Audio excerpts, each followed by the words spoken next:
حضرت امیر محمد اکرم آوان مد ذلہ العالی دارالعرفان منارہ ضلع چکوال میں سالہ سال سے قرآن و حدیث کے اوپر خطابات کر رہے ہیں اور سلسلہ نقشبندیہ اویسیہ کے مطابق لوگوں کو ذکر الہی کی تربیت دے رہے ہیں۔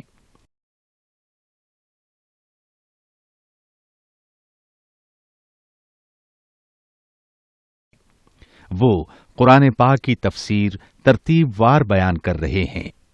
تفسیر قرآن کو وہ موجودہ ملکی اور بین الاقوامی حالات کے مطابق بیان کرتے ہیں۔ موٹر وے سے کلر کہار کے انٹرچینج سے نکلتے ہوئے کلر کہار کی جھیل سے ہوتے ہوئے میانی، بوچھال اور نورپور سے گزرتے ہوئے دارالعرفان منارہ پہنچ سکتے ہیں۔ حضرت امیر محمد اکرم آوان نے بچیوں اور بچوں کی دینی اور دنیاوی تعلیم کے لیے سقارہ اکیڈمی کے نام سے ایک درسگاہ بھی قائم کی ہے۔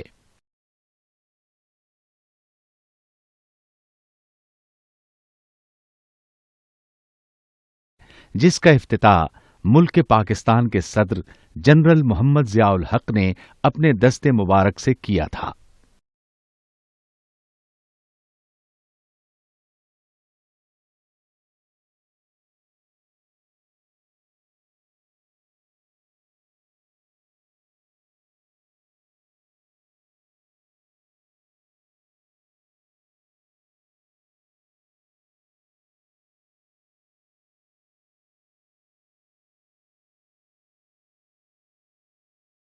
الحمد للہ رب العالمین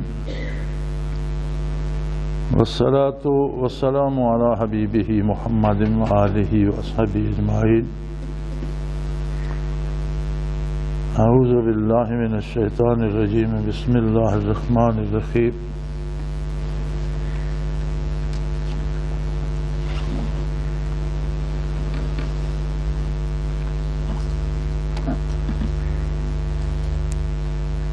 وَإِذْ آتَيْنَا مُوسَى الْكِتَابَ وَالْفُرْقَانَ لَعَلَّكُمْ تَهْتَدُونَ وَإِذْ قَالَ مُوسَى لِقَوْمِهِ يَا قَوْمِ إِنَّكُمْ ظَلَمْتُمْ أَنفُسَكُمْ بِاتِّخَاذِكُمُ الْعِجْلَ فَتُوبُوا إِلَىٰ بَارِئِكُمْ فَاقْتُلُوا أَنفُسَكُمْ ذَلِكُمْ خَيْرٌ لَكُمْ عِندَ بَارِئِكُمْ فَتَابَ عَلَيْكُمْ إِنَّهُ هُوَ التَّوَّابُ الرَّحِيمُ۔ وَإِذْ قُلْتُمْ يَا مُوسَىٰ لَن نُّؤْمِنَ لَكَ حَتَّىٰ نَرَى اللَّهَ جَهْرَةً فَأَخَذَتْكُمُ الصَّاعِقَةُ وَأَنْتُمْ تَنظُرُونَ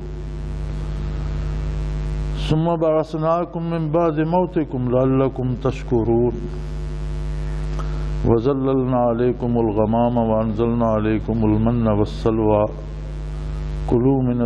كُلُوا مِن طَيِّبَاتِ مَا رَزَقْنَاكُمْ وَمَا ظَلَمُونَا وَلَٰكِن كَانُوا أَنفُسَهُمْ يَظْلِمُونَ۔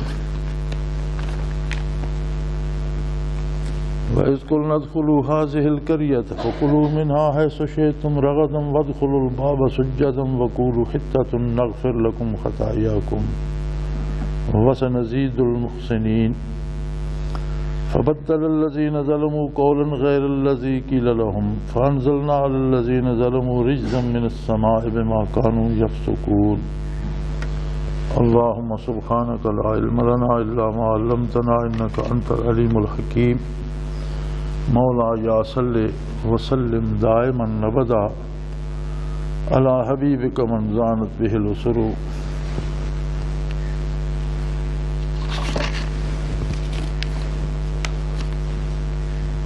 گزشتہ سے پیوستہ ہے کہ جب موسیٰ علیہ نبینا علیہ الصلوۃ والسلام طور پر تشریف لے گئے اور بعد میں قوم گوشالے کی پرستش میں مبتلا ہو گئی، اور اللہ کریم فرماتے ہیں ثم عفونا عنکم من بعد ذلک، اتنے بڑے جرم کو ہم نے معاف کر دیا تاکہ تم شکر ادا کر سکو، اور موسیٰ علیہ السلام کو کتاب دی جو حق و باطل میں تفریق کرنے والی تھی تاکہ تم حق پر قائم رہو اور سیدھے راستے پر چل سکو۔ توبہ پر قوم مائل ہو گئی موسیٰ علیہ السلام کی توجہ اور برکت سے، لیکن توبہ اس طرح آسان نہیں تھی جس طرح امت مرحومہ پر آسان ہے۔ آقا نامدار صلی اللہ علیہ وسلم کا ارشاد ہے کہ گناہ سے توبہ کرنے والا ایسے پاک ہو جاتا ہے جیسے اس نے کوئی گناہ کبھی زندگی میں کیا نہ ہو۔ التائب من الذنب کمن لا ذنب لہ او کما قال رسول اللہ صلی اللہ علیہ وسلم۔ امت مرحومہ پہ اللہ کا یہ احسان ہے جل شانہ کا کہ کسی بھی وقت خلوص دل سے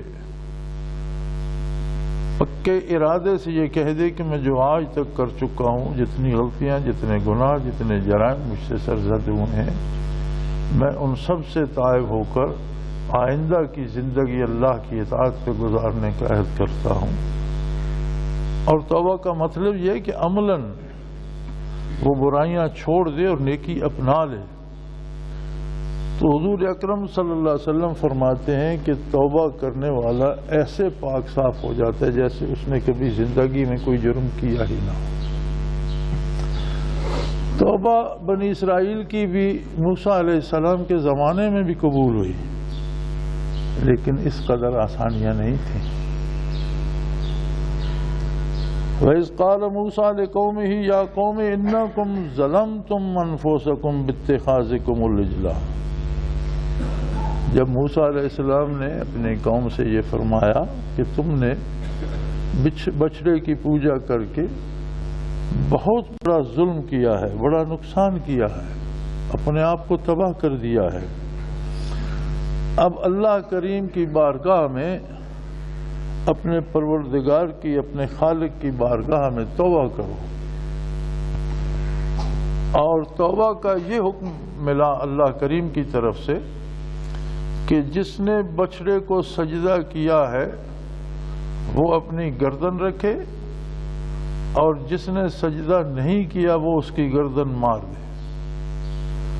جو قتل ہو جائے گا اس کی توبہ قبول کر لی جائے گی، اور جو قتل ہونا نہیں چاہتا اس کی توبہ قبول نہیں ہو۔ چنانچہ ایسا ہوا، مفسرین کرام لکھتے ہیں کہ انہوں نے بھی اس خلوص سے توبہ کی کہ قتل ہونا قبول کر لیا۔ جنہوں نے سجدہ کیا تھا گوسالے کو وہ اپنی گردنیں جھکا دی انہوں نے، اور جنہوں نے سجدہ نہیں کیا تھا انہوں نے گردنیں مارنا شروع کر دی۔ اب یہ اللہ کریم ہی بہتر جانتا ہے کہ کتنے لوگ قتل ہوئے اور کتنا وقت اس میں لگا، لیکن ایک عجیب عالم تھا کہ کہیں باپ کو بیٹا قتل کرنا پڑ رہا تھا اور کہیں بیٹے کو باپ، کہیں بھائی کو بھائی اور کہیں قریبی عزیز کو دوسرا قریبی عزیز۔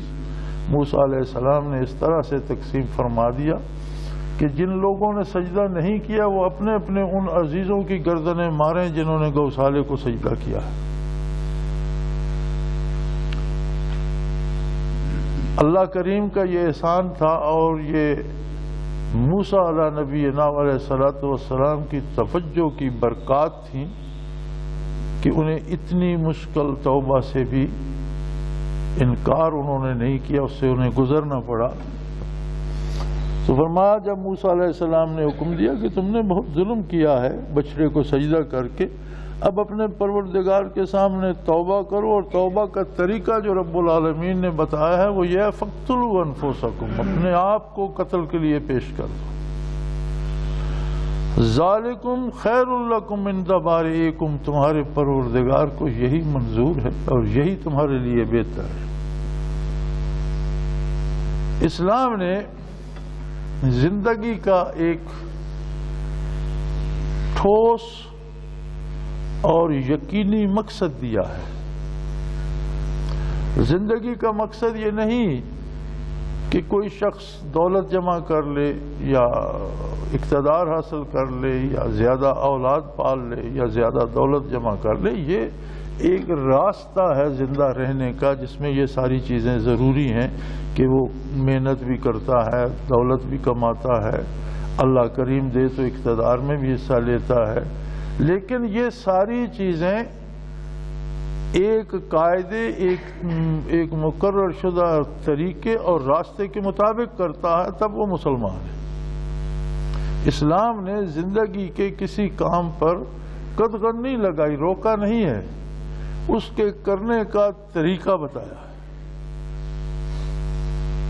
کمانے کا طریقہ ہے، خرچ کرنے کا طریقہ ہے، دوستی کا طریقہ ہے، دشمنی کا طریقہ ہے، اولاد پالنے کا ایک سلیقہ ہے، گھر بنانے کا طریقہ ہے۔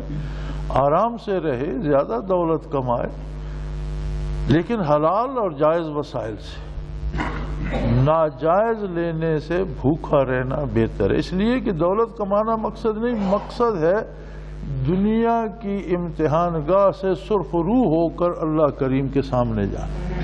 اسلام نے زندگی کا مقصد دیا ہے، وہ یہ ہے کہ کامیاب وہ شخص ہے جو دنیا میں زندگی گزار کر سرخ رو ہو کر رب کریم کے حضور جائے۔ اب اگر اللہ کریم اس بات پہ راضی ہے کہ تم اپنے آپ کو قتل کے لیے پیش کر دو تو مقصد اس کی بارگاہ میں سرخ رو ہو کر پہنچنا ہے، زندہ رہنا مقصد نہیں تھا۔ لہذا موسیٰ علیہ السلام نے فرمایا کہ اپنے آپ کو قتل کے لیے پیش کر دو، یہی بہتر ہے کہ اللہ کو یہ پسند ہے اور اسی میں تمہاری بہتری ہے۔ زندگی کو ایک دن ختم ہونا ہے، زندگی موت کی امانت ہے۔ حضرت علی کرم اللہ وجہ الکریم کا قول ہے، فرماتے ہیں کہ جس طرح رزق بندے کو تلاش کرتا ہے، جہاں وہ جائے اس کا نصیبہ اسے ملتا ہے، اس طرح موت زندگی کی حفاظت کرتی ہے اور اپنے وقت پہ آتی ہے۔ تو زندگی نے تو ختم ہونا ہے، موت نے آنا ہے۔ اگر موت ہی اللہ کی رضا کی شرط ٹھہری تو بسم اللہ، مقصد تو رضا باری کا حصول ہے۔ چنانچہ لوگوں کا قتل عام شروع ہو گیا اور فرمایا اگر ایسا کرو گے تو وہ تمہاری توبہ قبول فرمائے گا، اس لیے کہ وہ توبہ قبول کرنے والا اور بہت بڑا رحم کرنے والا ہے، اس کی رحمت بے کنار ہے، وہ بہت بڑا رحیم ہے۔ تو یہ سلسلہ کئی روز تک جاری رہا۔ آخر موسیٰ علیہ السلام نے دعا کی، بار الہ یہ 60 لاکھ جو لوگ تھے، 6 لاکھ میں یہ آدمی پچھلے جمعے تو میں نے بتایا تھا، تو اب یہ کب تک قتل ہوتے رہیں گے؟ جب انہوں نے مان لیا ہے تو تو کریم ہے، تجھے کیا ضرورت ہے کہ یہ مارے جائیں، اور یہ تیری مخلوق ہے، ان کو تو زندگیاں عزیز ہیں، تو کرم فرما۔ چنانچہ ان کی دعا کی قبولیت میں ارشاد ہوا کہ جو قتل ہو چکے ہیں ان کو شہادت کا درجہ دوں گا، اور جو قتل نہیں ہوئے ان کی بغیر قتل ہوئے توبہ قبول فرماتا ہوں۔ اعمال میں جو درجات یا ثواب جسے آپ کہتے ہیں یا اجر جو ہوتا ہے، وہ ہوتا ہے قلبی خلوص کے مطابق۔ ایک شخص ایک کام کرتا ہے لیکن اس کے دل میں یہ ہے کہ لوگ مجھے نیک کہیں، لوگ مجھے پارسا کہیں، یا کوئی اور دنیاوی کسی نفع کا حصول ہے کہ میں یہ کام کروں گا یا اتنی عبادت کروں گا یا اتنی تسبیحات پڑھوں گا تو مجھے یہ دنیاوی فائدہ ہوگا، تو وہ ساری ریاکاری شمار ہوگی۔ لیکن اگر اس کے دل کے نہاں خانے میں اور دل کی گہرائیوں میں یہ بات ہے کہ میں یہ کام اللہ کی رضا کے لیے کر رہا ہوں،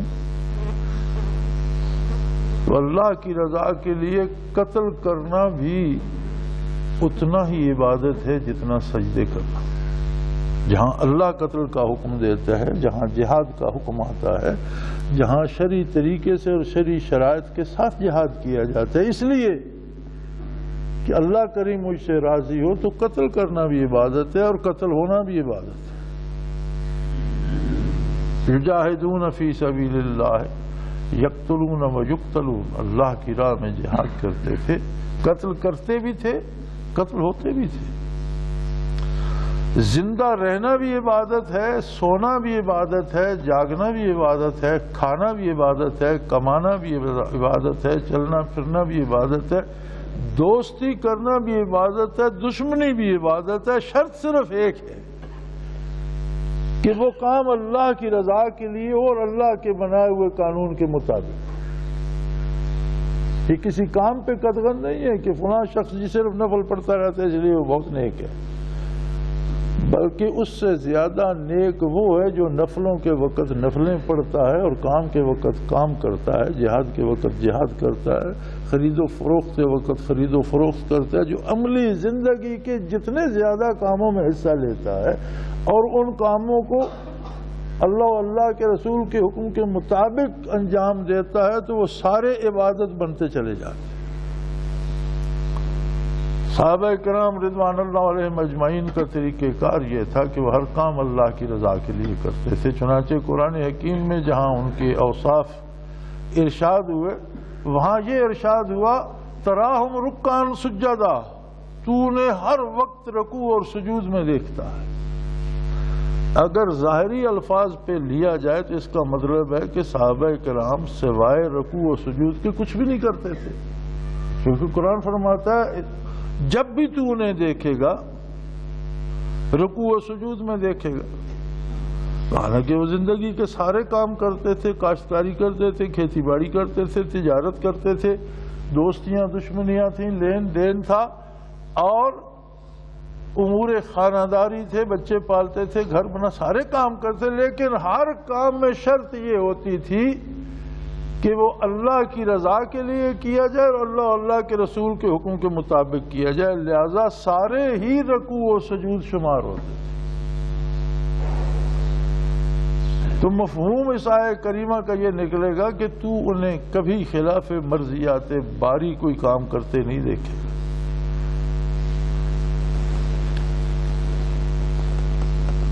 فتاب علیکم انہ هو التواب الرحیم، وہ تمہاری توبہ قبول فرمائے گا. اس لیے کہ توبہ قبول فرمانا اس کی شان کو زیبا ہے اور وہ رحم کرنے والا ہے. اب جب تم پر اتنی رحمت فرمائی اور وہ مشکل جس سے تم گزرے جو گزرا اسے شہادت کا مرتبہ عظیم دے دیا، جو بچ گئے ان کی زندگی معاف کر دی، تمہارا کردار یہ تھا کہ تم پھر موسیٰ علیہ السلام سے کہنے لگے کہ جی آپ فرماتے ہیں کہ وہی آتی ہے اور مجھے اللہ کی طرف سے حکم ملتے ہیں، احکام ملتے ہیں، پر آپ ہی سنتے ہیں، ہم نے تو نہیں سنا کہ آپ کو اللہ کریم کہہ رہا ہے. اب ہم کیا کریں، ہمیں وہ یقین کیسے نصیب. وہ پھر جب آپس میں ملے اور ماحول بدلا تو پھر بات بدل گئی. اور یہ طریقہ ہوتا ہے کہ انسان جس محفل میں رہتا ہے اس کے اثرات قبول کرتا ہے. ہم جب ابتداءً اللہ کیا کرتے تھے حضرت رحمۃ اللہ علیہ کی خدمت میں لطائف سیکھا کرتے تھے تو حضرت فرمایا کرتے تھے کہ نماز تو با جماعت پڑھو لیکن جماعت کے بعد الگ ہو جایا کرو، سنتیں نوافل اپنے الگ پڑھا کرو یا گھر جا کر پڑھ لیا کرو. زیادہ دیر نمازیوں میں بھی نہ رہو. کیسے کیسے لوگ ہیں، ان کی کیا کیا سوچ اور فکر ہے، ان کا کیا کیا کردار ہے، اس ساری چیز کا پرتاؤ پڑے گا. تم مبتدی ہو، شاید برداشت نہ کر سکو، شاید ان لوگوں میں رہنے کی وجہ سے تم بھٹک جاؤ. تو جب موسیٰ علیہ السلام نے انہیں اس توبہ پہ قائل کر لیا، کتنا انہوں نے اعتماد، کتنا یقین حاصل ہوا، کتنے قرب الہی کے لیے انہوں نے جانیں دے دی. لیکن جب اس مجلس سے، اس صورتحال سے الگ ہوئے تو دل پھر پلٹ گئے. ایسے عجیب المزاج لوگ تھے کہ ایک وقت پورا جان دینے کو تیار ہو گئے اور دوسرے ہی لمحے پھر یہ سوچنے لگ گئے کہ بھئی یہ بتاتے تھے اللہ نے کہا قتل ہو جاؤ، ہم قتل بھی ہو گئے، پھر اس نے کہہ دیا اللہ کہہ رہا ہے قتل نہ ہو، ہم قتل. اب یہ کیا بات ہے، ہم نے تو سنا نہیں اللہ نے کب کہا. تو ایک موسیٰ علیہ السلام ہے، وہ کہتے ہیں میں نے سنا، ہم نے تو نہیں سنا. کوئی تو دوسرا تیسرا، کوئی ہمارے بزرگ، کوئی ہمارے سفید پوش، کوئی ہمارے لیڈر، کوئی تو سنتا.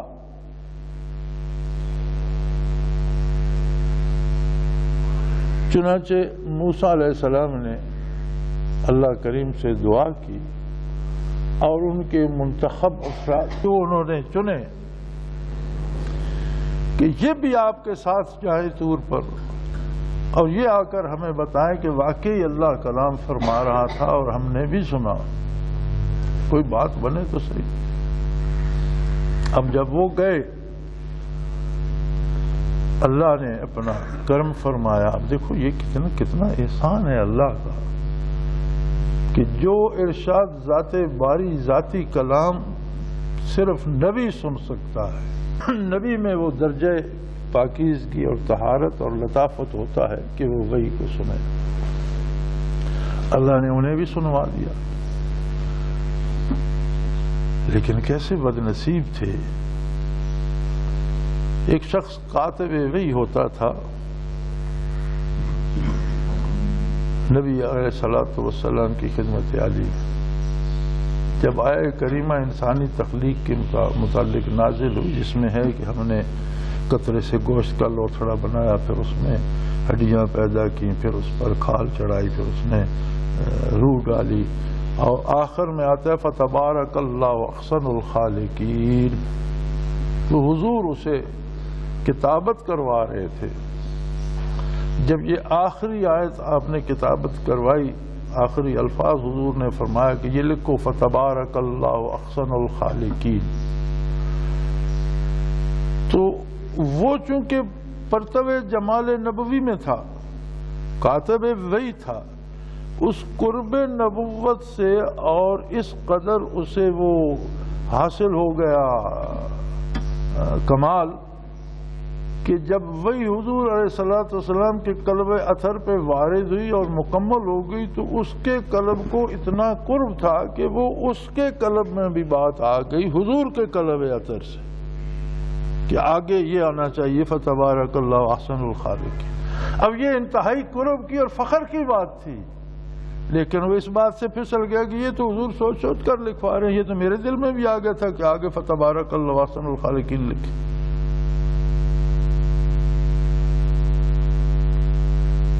زندگی بھی کیا عجیب تماشا ہے، اور بھٹکنے کے لیے قدم قدم پر کتنے حسین جال ہیں۔ یہ انتہائی قرب نبوی تھا، اس کے قلب کی طرف حضور کے قلب اطہر کی بھرپور توجہ تھی کہ جب وہی مکمل ہو گئی، وہی تو اس نے نہیں سنی، جب وہی مکمل ہو گئی تو جو بات قلب اطہر میں تھی اس کے قلب میں بھی منتقل ہو گئی۔ اگر ایمان پہ رہتا تو شاید اپنی اس صفت میں امت میں منفرد شخص گنا جاتا، لیکن وہ اس بات سے مرتد ہو گیا کہ یہ بات تو میرے دل میں بھی آ گئی۔ اور جو کیفیات حاصل کر کے مرتد ہوتا ہے اسے توبہ کی توفیق بھی نہیں ہوتی، پھر مرتد ہی مر۔ میں ایک دفعہ یہاں ذکر کر رہا تھا، تو روٹین میں ہم روز جو ذکر کرتے تھے صبح شام دن رات چلتا رہتا تھا۔ الحمدللہ ہمارا ایک اپنا انداز تھا، اللہ کا یہ احسان تھا کہ میں نے گھڑی سے منٹوں کی سوئی نکال دی تھی، صرف ہم گھنٹے گنا کرتے تھے کہ کتنے گھنٹے لطائف کیے، منٹ شمار ہی نہ، گھنٹے سے گھنٹے تک بات۔ اور الحمدللہ سحری کا ذکر میں عموماً 4 گھنٹے کیا کرتا تھا، تہجد کے بعد فجر کی نماز تک 4 گھنٹے وقت رکھتے تھے۔ یہاں معمولات کرتے کرتے مراقبات سے سالک المجذوبی تک، میں ایک دن اکیلا تھا ڈیرے پر مراقبات کر رہا تھا، مجھے ایک عجیب سی کیفیت محسوس ہوئی کہ میں عادیت پہ بھی ہوں، معیت پہ بھی ہوں، اقرب یہ سالک المجذوبی تک ہر مقام پہ میں کھڑا ہوں، بیت اللہ شریف میں بھی ہوں، بارگاہ رسالت میں بھی ہوں۔ تو میں پریشان ہو گیا کہ یہ کوئی مجھے دھوکہ لگ رہا ہے یا یہ کوئی عجیب بات ہے، یہ تو کبھی ایسا نہیں ہوا پہلے۔ تو اگلی روز شاید میں یہ پہلی دفعہ بات زبان سے نکال رہا ہوں، شاید کیا یقیناً آج تک کسی سے بات نہیں کی، میں پہلی دفعہ زبان پہ آ گئی۔ میں صبح یہاں سے نکل گیا، حضرت رحمۃ اللہ کی خدمت میں پہنچا، پریشان تھا بڑا۔ تو فرمایا کیا بات ہے؟ میں نے ڈرتے ڈرتے بجایا کہ حضرت مجھے اس طرح محسوس، میں پریشان ہو گیا ہوں کہ مجھے شیطان دھوکہ دے رہا ہے، کہ مجھے غلطی لگ رہی ہے، مشاہدے نہیں کیا۔ تو آپ بڑے ہم سے فرمانے لگے کہ پرسوں مجھے یہ قوت اور سعادت نصیب ہوئی ہے کہ میری روح ہر مقام پر ہوتی ہے. یار تم نے دیر ہی نہیں کی، فوراً تمہاری طرف ٹرانسفر منتقل ہو گئی. تو کام میں جو دل کی گہرائی اور خلوص ہوتا ہے اس کے مطابق اجر ملتا ہے. ایک ہی کام 100 آدمی کرتے ہیں اور 100 کی کیفیت اپنی اپنی ہوتی ہے، اور اسی کام کا اجر 100 بندے کو مختلف ملتا ہے. جتنی جتنی اس کے قلب میں وہ گہرائی یا جتنا قلبی رابطہ ہے اتنا اتنا ملتا ہے. اب اس میں میں اکیلا تو نہیں تھا، میرے ساتھ تو ہزاروں لوگ تھے جو یہی معمول روزانہ کرتے تھے، مجھ سے زیادہ اچھے نیک. لیکن اللہ کا احسان. اور اگر یہ کیفیت الٹ جائے، اب آدمی یہی سوچ سکتے کہ یار یہ تو کوئی افسانہ ہی ہے، یہ تو کوئی سمجھ میں آنے والی بات نہیں. تو ساری بات گئی. اب اتنے کرم کے بعد پھر انہوں نے یہ سوچا یار عجیب بات ہے کہ ایک بندہ ہے وہ آ کر یہ کہہ دیتا ہے کہ اللہ نے یہ حکم دیا، اور ہم لاکھوں جو ہیں ہمیں ماننا پڑتا ہے. یہ کوئی بات تو نہیں ہوئی نا، آخر ہمارا بھی اللہ ہے، ہم بھی انسان ہیں، موسیٰ علیہ السلام بھی ہمارے جیسے انسان ہیں، ہمیں بھی سننا چاہیے. چنانچہ ساتھ گئے، طور پر ساتھ گئے موسیٰ علیہ السلام کے ہم رکاب ہوئے. وہاں پہنچے، کچھ باتیں سنائی دیں. جب سنی تو کہنے لگے یا موسیٰ کیا خبر یہ آواز کس کی ہے؟ آواز تو ہم نے سنی لیکن پتہ نہیں کس کی ہے. ہو سکتا ہے شیطان کہہ رہا ہو سکتا ہے کوئی جن کہہ رہا ہو، نظر نہیں آ رہا. تو لن نؤمن لک حتی نری اللہ جہرۃ، جب تک ہمیں اللہ سامنے آ کے نہیں سنائے گا ہم اب آپ کی بات ماننے والے نہیں. کیسے بد نصیب اور بدبخت تھے کہ کہنے لگے بات تو سنی، پتہ نہیں کوئی جن آواز دے رہا ہے، کوئی شیطان کہہ رہا ہے، نظر نہیں آ رہا، نظر نہ آنے والا کون ہے یہ تو پتہ نہیں چلتا. لن نؤمن لک، ہم اب آپ کی بات نہیں ماننے والے حتی نری اللہ جہرۃ، جب تک اللہ کو روبرو نہ دیکھے. اب یہ اتنی بڑی گستاخی تھی کہ موسیٰ علیہ نبینا نے عذرائے محبت عرض کی کہ یا اللہ میرا دل چاہتا ہے میں تیرا جمال دیکھوں اپنی آنکھوں سے. فرمایا موسیٰ لن ترانی، اس دنیا میں اس دنیاوی نگاہ سے آپ نہیں دیکھ سکتے. آخرت میں ہر مومن کو دیدار ہوگا، اس لیے کہ وہ عالم بدل جائے گا، نگاہ بدل جائے گی. وَكَشَفْنَا عَنْكَ غِطَاءَكَ فَبَصَرُكَ الْيَوْمَ حَدِيدٌ، تمہاری پردے حجابات ہٹا دیے گئے اور تمہاری نگاہ کو فولادی بنا دیا گیا، مضبوط کر دیا گیا. تو یہاں تو وہ عالم نہیں، عالم دنیا ہے. فَمُوسَىٰ لَن تَرَانِي وَلَٰكِنِ انظُرْ إِلَى الْجَبَلِ، آپ اس پار جو پہاڑ ہے، موسیٰ علیہ السلام اس پہاڑ میں درمیان میں بہت بڑی وادی ہے، اس پار جو پہاڑ ہے اس پر نگاہ کیجئے اور اس کا حشر دیکھیے. فلما تجلی ربہ للجبل جعلہ دکا، تو ذرا سی تجلی باری اس پہاڑ پہ پڑی اور وہ ٹکڑے ٹکڑے ہو گیا. وخر موسیٰ صعقا، موسیٰ علیہ السلام جہاں اپنی جگہ کھڑے تھے بے ہوش. اور یہ اولی العزم رسول تھے اور یہ معاشمہ عام آدمی تھے. انہوں نے ہجرت کی. مفسرین کرام فرماتے ہیں کہ اس بات کی تصدیق نہیں ہو سکی کہ ان پر ویسے بجلی گری یا اللہ نے کوئی ذرہ تجلی ذاتی کا ظاہر کر دیا. فَأَخَذَتْكُمُ الصَّاعِقَةُ وَأَنْتُمْ تَنظُرُونَ، تم پر یکا یک ایک بجلی سی لپکی اور تم دیکھتے رہ گئے، سارے مر گئے. وہ تو برداشت کر ہی نہیں سکتے تھے، جو چیز وہ مانگ رہے تھے اس کی ان میں استعداد ہی نہیں تھی. اور گستاخی تھی بہت بڑی کہ اللہ کے نبی پر اعتماد نہیں اور تمہیں اعتماد ہے. آج بھی ہمارے دیہاتی بھائیوں میں اور جاہلوں میں ایک جملہ زبان زد عام ہے کہ جی یہ تو جہان سامنے ہے، اب آخرت کا کس کو خبر کیا ہے. یہ وہی بات ہے بنی اسرائیل والی کہ کیا خبر کون کہہ رہا ہے. سب خبر ہے. جب محمد الرسول اللہ صلی اللہ علیہ وسلم نے بتا دیا تو کوئی اس میں شک و شبے کی گنجائش نہیں ہے. سب خبر ہے, ہر بندے کو خبر ہے کہ میرا آخرت میں حساب ہوگا, قبر میں سوال و جواب ہوگا.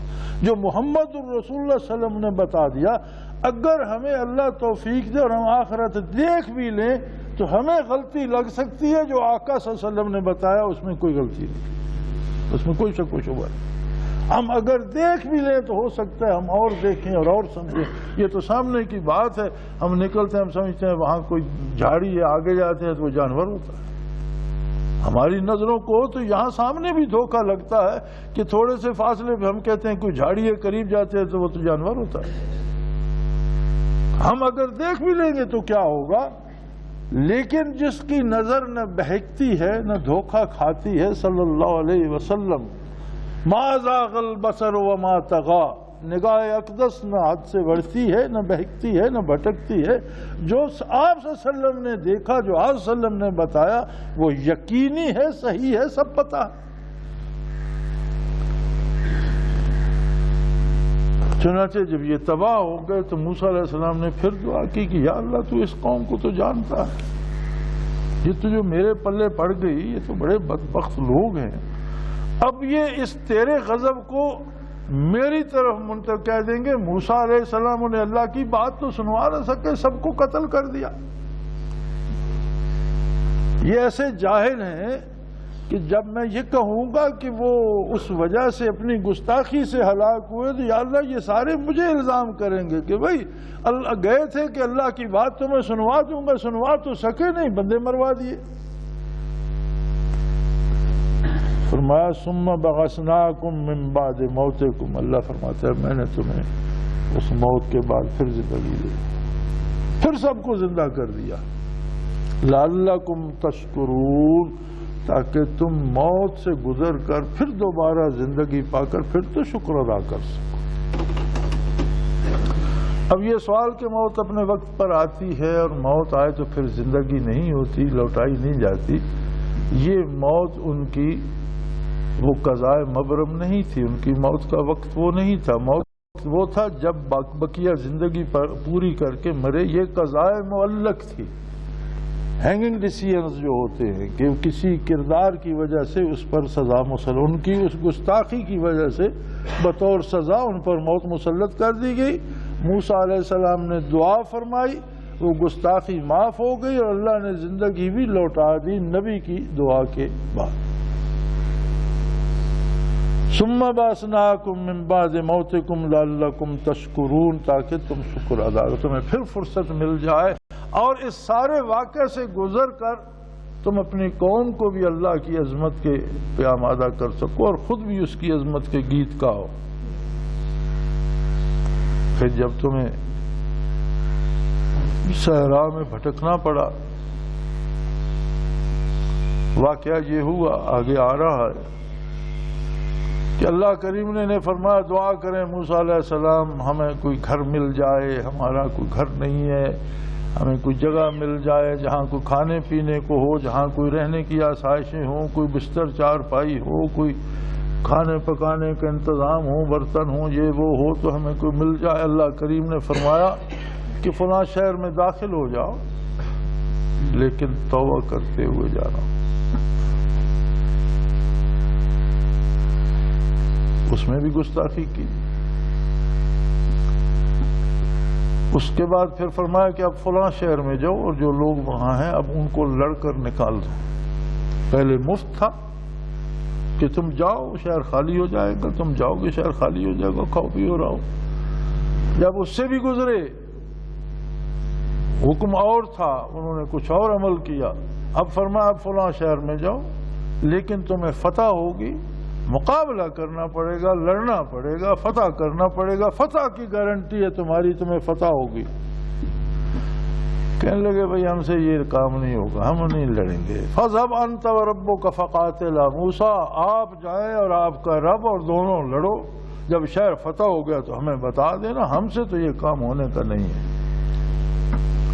اللہ کریم نے بطور سزا ایک صحرا کی وادی میں بھٹکا دیا اور 40 برس اس وادی میں بھٹکتے رہے. سارا دن چلتے، ساری رات چلتے، کیمپ لگاتے، جب سو کر اٹھتے تو پھر اسی جگہ گھوم پھر کر آئے ہوئے ہوتے تھے۔ 40 برس اس طرح گزر گئے، لیکن وہ کیسا کریم ہے کہ موسیٰ علیہ السلام نے دعا کی، بارے الہ اگر انہیں تو راستہ نہیں دیتا تو ان کا کوئی انتظام فرما، یہ تو ہلاک ہو جائیں گے، تباہ ہو جائیں گے، بھوک سے ہی مر جائیں گے، صحرا میں پیاس سے مر جائیں گے۔ فرمایا ظللنا علیکم الغمام، ہم نے تم پر بادلوں کا سائبان تان دیا، جب بھی ذرا گرمی ہوتی بادل آ جاتا، جب ذرا تمازت ہوتی، جب ذرا برداشت سے گرمی بڑھتی، ان پر بادل سایہ کر لیتا اور ٹھنڈی ہوائیں چلنا شروع ہو جاتی، اور ان کے کھانے پینے کے لیے میٹھا بھی اور نمکین بھی دونوں قسم کا کھانا اللہ نے بنایا بھیجنا شروع کر دیا۔ محسرین کرام لکھتے ہیں، مختلف آراء ہیں، بعض لکھتے ہیں کہ پکے پکائے کھانے آتے تھے، بعض فرماتے ہیں کہ میٹھا تو ایک قسم کا وہاں زیتون کے درخت عام تھے اور ان پر ایک شیرینی سی جم جاتی تھی، یہ اتار لیتے اور کھا لیتے۔ تو ہمارے اس علاقے میں بھی جنگلی زیتون ہے، اللہ کی ایسی شان ہے کہ ان میں بھی ایک موسم میں ان پر بھی سفید سفید تارے، جس طرح یہ بچوں کو بنا کر دیتے ہیں سفید چینی کے لچھے سے، اس طرح کی تارے ان پر لپٹتی جاتی ہیں اس موسم میں، اور کبھی وہ اتار کر کھائی جائیں تو بہت لذیذ ہوتی ہیں۔ تو میں نے کئی دفعہ اس کا تجربہ کیا ہے جنگل میں پھرتے ہوئے، ایک موسم میں ان پر چھوٹے چھوٹے پتوں کے درمیان وہ سفید ستارے اس طرح لپٹی ہوتی ہیں، انہیں اس طرح سے اتار لیں تو کھائیں تو وہ یہ دنیا کی شکر نہیں ہوتی ہے اور نہ چینی ہوتی ہے، بہت ہی لذیذ چیز ہوتی ہے۔ ان پر اس طرح کا کوئی بھیج دیا کہ وہ جتنا انہیں چاہیے تھا اس سے زیادہ اس پہ لپٹ جاتا، اور کوئی چھوٹے چھوٹے پرندے بھیج دیے جو پھرتے رہتے تھے، جب پکڑتے چاہتے انہیں ذبح کرتے، بھون کر کھا لیتے۔ ایک رائے یہ ہے کہ میٹھا بھی نمکین بھی دونوں طرح کے کھانے ہوتے ہیں، انہیں پکے پکائے مل جاتے تھے۔ بہرحال قرآن حکیم نے فرمایا وَأَنزَلْنَا عَلَيْكُمُ الْمَنَّ وَالسَّلْوَىٰ، ہم نے تمہیں میٹھا کھانا بھی نمکین کھانا بھی تم پر نازل کر دیا۔ کُلُوا مِن طَیِّبَاتِ مَا رَزَقْنَاکُمْ، کھاؤ پاکیزہ نعمتیں جو ہم نے تمہارے لیے رزق کر دی ہیں، لیکن اس پر بھی شکر ادا نہ کر سکے، پھر اس پر بھی اپنی بات سے پلٹ گئے کہ موسیٰ یہ کیا ہے، صبح شام گوشت حلوہ کھاؤ، بھئی کوئی نمک ہوتا، کوئی پیاز ہوتے، کوئی تھوم ہوتا، کوئی لہسن ہوتے، کوئی دال ہوتی، یہ کیا مصیبت ہے ہمارے لیے کہ حلوہ کھاؤ گوشت کھاؤ، صبح شام گوشت کھاؤ حلوہ کھاؤ، یار ہم تو پھنس گئے۔ اللہ کریم فرماتے ہیں وما ظلمونا، انہوں نے ہمارے ساتھ زیادتی نہیں کی، ولیکن کانوا انفسہم یظلمون، جتنی بدعہدیاں کرتے تھے وہ ظلم اپنی جان کے ساتھ کرتے تھے، اللہ کریم کا تو کچھ نہیں بگڑا۔ جب بھی ایک بات پہ قائم ہوتے پھر بدعہدی کرتے تو یہ اپنے آپ کے ساتھ ظلم کرتے تھے۔ ہوتا یہ ہے کہ جو نعمت من جانب اللہ نصیب ہو اس پہ اللہ کا شکر ادا کرنا چاہیے، اور کوشش ضرور کی جا سکتی ہے اپنی پسند کے لیے، لیکن نتیجہ اس کی طرف ہے جو وہ عطا کرتا ہے وہ ہمارے لیے بہتر ہوتا ہے۔ زندگی کے دو اصول ہیں، ایک ہے اصول تجویز کہ بندہ خود بیٹھ کر ایک پروگرام بنائے کہ میرے لیے یہ ہونا چاہیے، یہ ہونا چاہیے، یہ ہونا چاہیے، اور اس پر بضد ہو کہ جو میں نے پروگرام بنایا یہی مکمل ہو، اسے کہتے ہیں اصول تجویز۔ اب تقریباً ہر بندہ الا ماشاء اللہ سوائے اللہ کے مقرب بندوں کے، ہر بندہ اسی اصول تجویز پہ جی رہا ہے، اپنے لیے پسند کرتا ہے مجھے یہ ملنا چاہیے، یہ ملنا چاہیے، یہ پھر اگر ان میں سے کوئی چیز نہ ملے تو پھر اللہ کریم پہ ناراض ہوتا ہے اور شکوے لیے پھرتا ہوتا ہے۔ دوسرا اصول ہے زندگی کا اصول تفویض، یعنی کسی کے سپرد کر دینا، اللہ کے دستے قدرت کے سپرد کر دینا زندگی کو۔ اس میں بھی یہ نہیں کہ بندہ ہاتھ پاؤں چھوڑ کے بیٹھ جاتا ہے، اپنے لیے چیزیں منتخب کرتا ہے، پسند کرتا ہے، ان کے حصول کے لیے کوشش کرتا ہے، لیکن جو چاہتا ہے وہ نہیں ملی، کچھ اور مل گیا تو اس پہ اللہ کا شکر ادا کرتا ہے کہ حقیقی فیصلہ اللہ کا ہے کہ وہ مجھے کیا عطا فرماتا ہے. اور بالکل اس طرح ہوتا ہے جیسے بچہ ایک چمکدار چھری لیتا ہے اور ماں اس کے ہاتھ سے لے لیتی ہے چھری کی بجائے اسے کوئی بے ضرر سی چیز دے دیتی ہے چمکدار کہ اس سے کھیلو. چھری سے کہ اپنا ہاتھ پاؤں کاٹ لے گا. اللہ کریم جو تبدیلی فرماتے ہیں وہ بالکل ایسے ہوتی ہے کہ جو ہم اپنے لیے سوچ رہے ہیں ہمارے لیے مضر ہے، جو وہ عطا کرتا ہے وہ ہمارے لیے دنیاوی طور پر بھی فائدے میں ہے.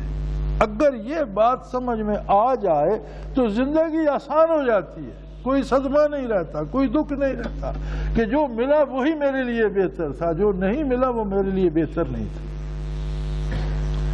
تو یہ اصول تفویض ہے جس پہ اسلام اصرار کرتا ہے کہ کوشش کرو، روزی پیدا کرنے کے لیے کوشش کرو، حلال کمانے کے لیے کوشش کرو، اچھا گھر بناؤ، اچھی گاڑی رکھو، لیکن اگر رزق تمہاری کوشش سے زیادہ نہیں ہوتا، کم ملتا ہے، تو تمہاری بہتری اسی میں شاید رزق فراواں ہو جائے اور ایمان نہ رہے.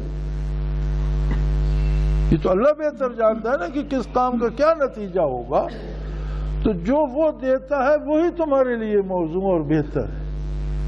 اور اگر اس طرز حیات کو، اصول تفویض کو اپنا لیا جائے تو زندگی میں کوئی مسئلہ باقی نہیں رہتا. اور آج ہر گھر میں ہر فرد جو پریشان ہے اپنی تجویز پر پریشان ہے کہ میں نے ایسا سوچا تھا، ایسا کیوں نہیں ہوا. ساری لڑائی کی بنیاد یہ ہے، سارے جھگڑوں کی بنیاد یہ اور ساری پریشانیوں کی بنیاد یہ ہے.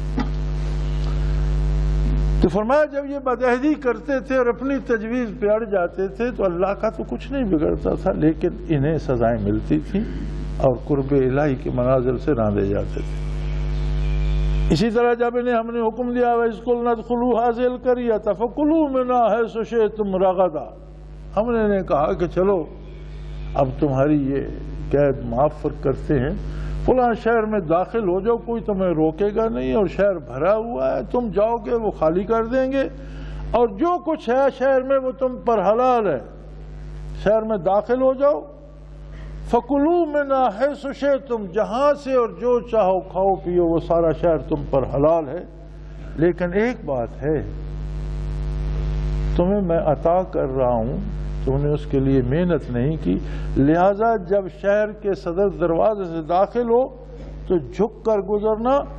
اور وَقُولُوا حِطَّةٌ وَادْخُلُوا الْبَابَ سُجَّدًا وَقُولُوا حِطَّةٌ، اور اللہ کی بارگاہ میں توبہ کرتے ہوئے گزرنا کہ جو کچھ ہم گستاخیاں غلطیاں کر چکے ہیں اللہ اس سے ہم توبہ کرتے ہیں، اور سر جھکا کر سجدہ ریز ہو کر وہاں سے گزرنا. تو کیا ہوگا؟ تمہیں دنیاوی نعمتیں بھی مل جائیں گی، گھر بھی مل جائے گا، کھانا پینا مل جائے گا، شہر مل جائے گا، اور اس کے ساتھ نغفر لکم خطایاکم، میں تمہاری ساری خطائیں معاف کر دوں گا. وسنزید المحسنین، اور جس میں جتنا احسان اور خلوص ہوگا اسے اتنے زیادہ انعامات بھی دوں گا. اب کیا ہوا؟ جب شہر کے دروازے پہ پہنچے تو بجائے اس کے سجدہ کرتے اکڑ گئے، اور بجائے اس کے کہ توبہ توبہ کہتے روٹی روٹی کرتے ہوئے شہر میں داخل. فَبَدَّلَ الَّذِينَ ظَلَمُوا قَوْلًا غَيْرَ الَّذِي قِيلَ لَهُمْ، کہا گیا تھا کہو حِطَّةٌ، حِطَّہ سے مراد ہے توبہ. وہ کہنے لگے ہنتاتن، ہنتا ہنتا ان کی زبان میں مراد تھا روٹی سے، غذا سے، کھانے سے. اللہ نے کہا کہ جب گزرو سر جھکا کے سجدہ ریز ہو کر اور توبہ توبہ کرتے ہوئے دروازے سے گزرو، تمہارے سارے گناہ معاف کر دوں گا، اور جس میں زیادہ خلوص ہوگا اس کو اور زیادہ انعامات بھی دوں گا. لیکن ایسے عجیب لوگ تھے. فبدل الذین ظلموا، ظالموں نے تبدیل کر دیا وہ قول جو انہیں کہا گیا تھا، وہ حطتن کی بجائے ہنتاتن کہنے لگے اور اکڑ گئے، روٹی روٹی، کھانا کھانا. جب یہ حرکت کی فرمایا فانزلنا علی الذین ظلموا رجزا من السماء بما كانوا يفسقون، جب انہوں نے یہ حرکت کی تو ہم نے ان پر بطور عذاب طاعون نازل کر دیا آسمان سے، اور چوہوں کی طرح گر گر کر تڑپنے لگے اور مرنے لگے. یہ سزا تھی ان کی بدکاریوں کی اور نافرمانیوں کی. بما كانوا يفسقون، فسق ہوتا ہے نافرمانی، گناہ. ایک محاورہ ہے اور بھی جو آج کل زبان زد عام ہے، بلکہ مجھ سے اگلے دن انٹرویو میں صحافیوں نے بھی یہ پوچھا کہ جی عام اب یہ رویہ ہو گیا کہ اللہ کی رحمت بہت وسیع اور وہ معاف کر دے گا، عمل کی کیا ضرورت ہے؟ بات تو صحیح ہے کہ وہ بغیر عمل کے معاف کر دے تو اسے کون روک سکتا ہے، یا اس کی رحمت کب کم پڑتی ہے؟ لیکن عمل کی ضرورت اس لیے نہیں کہ وہ ضرور بخش دے، عمل کی ضرورت اس لیے ہے کہ اس کے حکم سے انکار نہ ہو جائے، فسق نہ ہو جائے، کیونکہ فسق پر بھی عذاب کا نزول قرآن میں موجود ہے۔ ان پر اس لیے آسمان سے عذاب نازل کر دیا بما کانوا یفسقون کہ وہ نافرمانی کرتے تھے۔ اللہ کریم ایک کام کرنے کا حکم دیتے، آپ کہتے ہیں میں نہیں کرتا ہوں، اللہ کریم ہے، اللہ تو کریم ہے، لیکن جب تم انکار کر رہے ہو تو وہ جبار اور قہار بھی ہے، وہ عذاب دینے والا بھی ہے، سزا دینے والا بھی ہے، یہ بھی اسی کی شان کو لائق ہے، وہ انصاف کرنے والا بھی ہے۔ اگر انصاف پہ بات آ گئی تو کہاں جاؤ گے؟ تو یہ چھوٹی چھوٹی چیزیں جو ہم میں بطور مثال پھیل رہی ہیں اور ان پر عمل ہو رہا، اس کی بنیادی وجہ یہ ہے کہ ہمارا قلبی تعلق رسول اللہ صلی اللہ علیہ وسلم سے وہ نہیں رہا جو ہونا چاہیے۔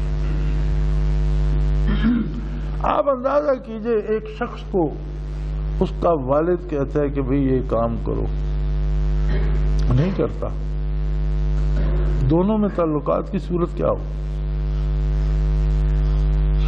معمولی سی بات ہے، ایک دیہاتی کو اس کا والد کہتا ہے کہ یہ بھیڑیں چرانے کے لیے لے جاؤ،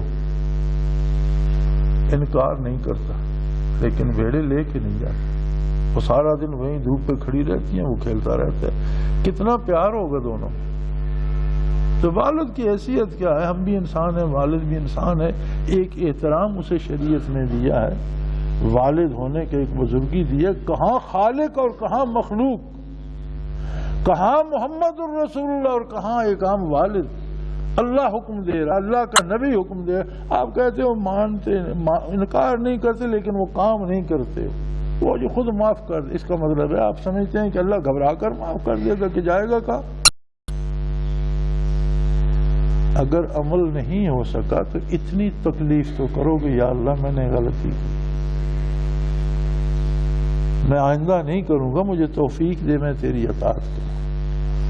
اور یہ بھی نہیں اسی بات پہ ہو کہ جی ہمیں کیا، ہم سے یہ بخش نہیں ہوتی، مصیبت کون کرے، خدا خود بخش دے گا، بخش دے اسے کون روک سکتا ہے؟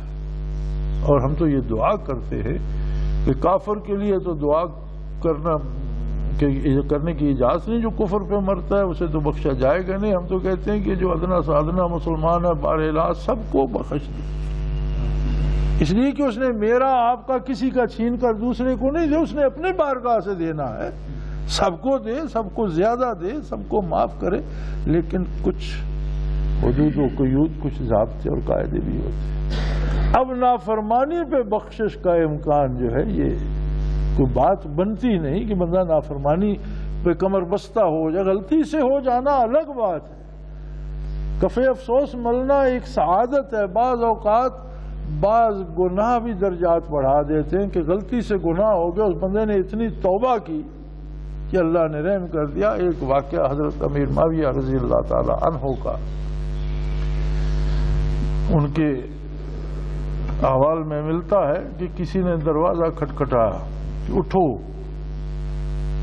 تو بڑے حیران ہوئے کہ کس کو ضرورت ہوئی دروازہ کھٹکھٹانے کی؟ انہوں نے پوچھ لیا کون دروازہ کھٹکھٹا رہا ہے؟ اس نے کہا میں ابلیس ہوں۔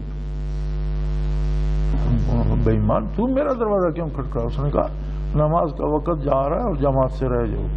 انہوں نے فرمایا تجھے کب سے نماز کی فکر ہونے لگی بے دین، تو لوگوں کو نماز سے روکنے والا ہے۔ اس نے کہا ایک دن میں نے آپ کو بھی دیکھا تھا، آپ کی فجر کی نماز جو ہے وہ با جماعت رہ گئی تھی، چونکہ آپ رات دیر تک جاگتے رہے اور فجر دیر سے اٹھے اور جماعت ہو چکی تھی، آپ نے الگ سے نماز پڑھی اور آپ اتنا روئے کہ میں سمجھا یہ تو برسوں کی با جماعت نمازوں کا ثواب لے جائے گا جتنا یہ رو رہا ہے اللہ کی بارگاہ۔ آج پھر وہی صورتحال ہونی تھی، آپ سحری کے وقت تو سوئے ساری رات کام کرتے رہے، آپ نے جماعت سے آپ نے پھر رونا، میں نے کہا اسے جگا دو، اپنا جماعت کا ثواب لے لے، اتنا زیادہ تو نہ لے۔ وہ بھی اللہ کے بندے تھے کہ جن سے شیطان بھی گھبراتا تھا، ہمارے پاس بڑا آسان سا بہانہ ہے جی، کیا کریں جی ابلیس میں، کہ بھئی ابلیس نے تو ہمیں اتنی شرم نہیں آتی کہ شیطان اپنے کام سے باز نہیں آتا، ہم اپنا کام کیوں چھوڑیں؟ ہم شیطان سے بھی گئے گزرے کہ وہ اپنی حرکات سے باز نہیں آتا، ہم اپنا کام کیوں مسلمان کا تو یہ مقام ہے کہ اللہ اور اللہ کے رسول سے اس کا ایسا رابطہ ہو کہ جہاں جائے وہاں شیطان پریشان ہو جائے کہ یہ شخص یہاں کہاں آ گیا، یہاں تو کچھ کاروبار چل رہا تھا، یہاں بھی پریشان کرنے آئے۔ شیطان ہمیں پریشان کیوں کرے، ہم شیطان کو پریشان کر کے کیوں نہ رکھتے؟ مومن کی شان یہی ہے، کردار کے اعتبار سے، گفتار کے اعتبار سے، آباب اور محفل کے اعتبار سے ایسا ثابت ہو کہ شیطان کو پریشان کر دے۔ اور نافرمانی نزول عذاب کا سبب بن جاتی ہے۔ یہاں اللہ نے یہی رجزم من السماء بما كانوا يفسقون، وہ نافرمانیاں کرتے تھے، کافر نہیں تھے، ہوئے تھے، انکار نہیں کرتے تھے، عمل نہیں کرتے تھے، اس لیے ان پر عذاب نازل کیا گیا۔ وآخر دعوانا ان الحمد للہ رب العالمین۔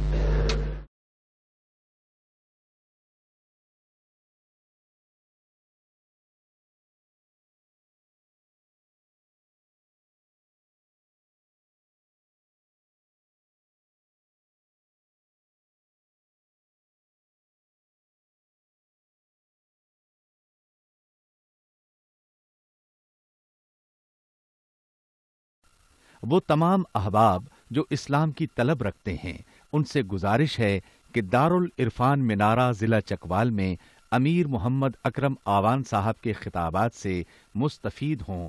وہ ہر جمعے کو نماز سے پہلے بیان فرماتے ہیں۔ ہر ماہ کی پہلی اتوار کو ماہانہ اجتماع ہوتا ہے جس میں آپ خصوصی خطاب فرماتے ہیں اور پاکستان کے چاروں صوبوں سے احباب اس اجتماع میں شرکت کرتے ہیں۔ اس کے علاوہ یہاں سال میں 2 مرکزی اجتماعات بھی ہوتے ہیں، ایک رمضان المبارک میں اعتکاف کا اجتماع اور دوسرا جولائی اور اگست میں 40 دن کا اجتماع ہوتا ہے جس میں روحانی تربیت کی جاتی ہے۔ اپنا خون سیماب دے کر اتنا ہم کر جائیں گے، نام آقا کا چمن میں پھر رقم کر جائیں گے۔